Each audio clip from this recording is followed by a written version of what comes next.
বাংলাদেশের পাওনা না মিটিয়ে উল্টো পাওনা দাবি পাকিস্তানের। ৭১-এর আগে বাংলাদেশের প্রাপ্য প্রায় ৩৩,৭০০ কোটি টাকার সম্পদ বণ্টনের সুরাহা না করে উল্টো বাংলাদেশের কাছে এখন প্রায় ৭০০ কোটি টাকা পাওনা দাবি করতে যাচ্ছে Pakistan. The state bank of পাকিস্তানকে উদ্ধৃত করে পাকিস্তানের দৈনিক এক্সপ্রেস ট্রিবিউন গতকাল মঙ্গলবার এই খবর ছেপেছে। পররাষ্ট্র মন্ত্রণালয়ের কর্মকর্তাদের সঙ্গে কথা বলে জানা গেছে, বাংলাদেশের সঙ্গে পাকিস্তানের $৪.৩২ বিলিয়ন সম্পদ বণ্টনের বিষয়টি এতদিনও সুরাহা হয়নি। এছাড়া ১৯৭০ সালে ঘূর্ণিঝড়ের পর তৎকালীন পূর্ব পাকিস্তানের জন্য সহায়তা হিসাবে বিভিন্ন দেশের পাঠানো $২০ কোটি পাকিস্তান নিয়ে গিয়েছিল।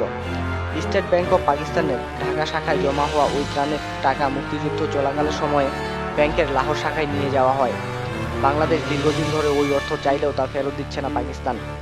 এক্সপ্রেস ট্রিবিউনের প্রতিবেদনে বলা হয়, ৭১-এর আগে পূর্ব পাকিস্তানের কাছে পশ্চিম পাকিস্তানের যে অর্থ পাওনা ছিল তা বর্তমানে ৭০০ কোটি টাকায় দাঁড়িয়েছে।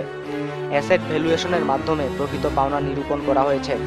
অ্যাসেট ভ্যালুয়েশন হচ্ছে এমন একটি প্রক্রিয়া যার মাধ্যমে চলতি বাজারে সম্পদের মূল্যায়ন করা হয়ে থাকে।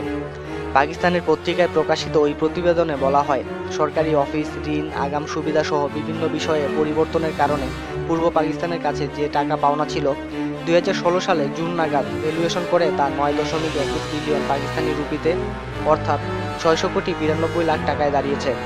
বাংলাদেশের কাছে এখন পাকিস্তান এই টাকা দাবি করার সিদ্ধান্ত নিয়েছে। বাংলাদেশের পাশাপাশি ভারতের কাছেও পাওনা দাবি করতে যাচ্ছে পাকিস্তান।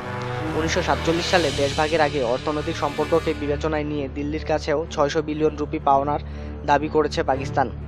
এক্সপ্রেস ট্রিবিউন জানিয়েছেন, বাংলাদেশ ও ভারতের কাছ থেকে পাওনা অর্থ আদায় করার সিদ্ধান্ত নিয়েছে পাকিস্তান সরকার। তারা জানিয়েছে, এর মধ্যে সব বাণিজ্যিক ব্যাংক ও আর্থিক প্রতিষ্ঠানের কাছ থেকে বাংলাদেশ ও ভারতের কাছে ঠিক কত টাকা পাওনা রয়েছে নতুন করে তার বিস্তারিত তথ্য চেয়েছে পাকিস্তানের কেন্দ্রীয় bank the state bank of Pakistan.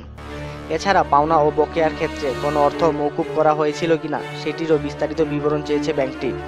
জানতে চাইলে ইতিহাসবিদ মুনতাসির মামুন বলেন, মুক্তিযুদ্ধের আগে হিসাব অনুযায়ী পাকিস্তানের কাছে বাংলাদেশের প্রাপ্য দেশটি এখনও মিটিয়ে দেয়নি। দীর্ঘ ৪৫ বছর ধরে পাকিস্তান বিষয়টি সুরাহা করেনি। উল্টো এখন যে দাবি করেছে সেটি কখনো শুনিনি।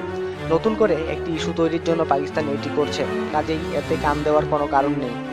এ সম্পর্কে আরও বিস্তারিত জানার জন্য আমাদের সঙ্গেই থাকুন আর সাবস্ক্রাইব করুন।